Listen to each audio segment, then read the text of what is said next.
মুশফিকের শততম টেস্টে মাঠে ছুটে আসলেন ক্রীড়া উপদেষ্টা আসিফ মাহমুদ সজীব ভুঁইয়া। দিনের খেলা শেষে মুশফিককে ক্রেস্ট উপহার দিয়ে বললেন, মুশফিক বাংলাদেশের গর্ব, তবে সেঞ্চুরিটা প্রথম দিনে হয়ে গেলে বেশ ভালো হতো, বললেন ক্রীড়া উপদেষ্টা। বোর্ড প্রেসিডেন্ট আমিনুল ইসলামও মুশফিকের প্রশংসায় মাতেন।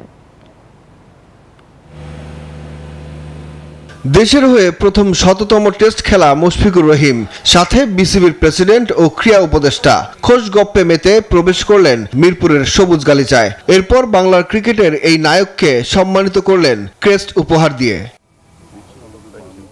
চিরাচরিত ভদ্রতার সাথে মুশি তা গ্রহণ করে ধন্যবাদ জানান উপস্থিত সকলকে।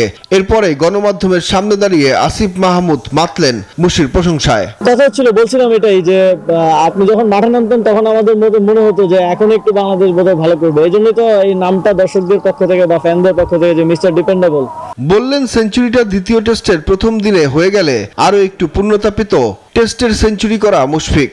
বিশেষ কোনো পুরস্কার মুশিকে দেয়া হবে কিনা এমন প্রশ্নে উপদেষ্টা জানান, সিদ্ধান্ত নেবেন পরে। সেটা পরেই ঘোষণা করি।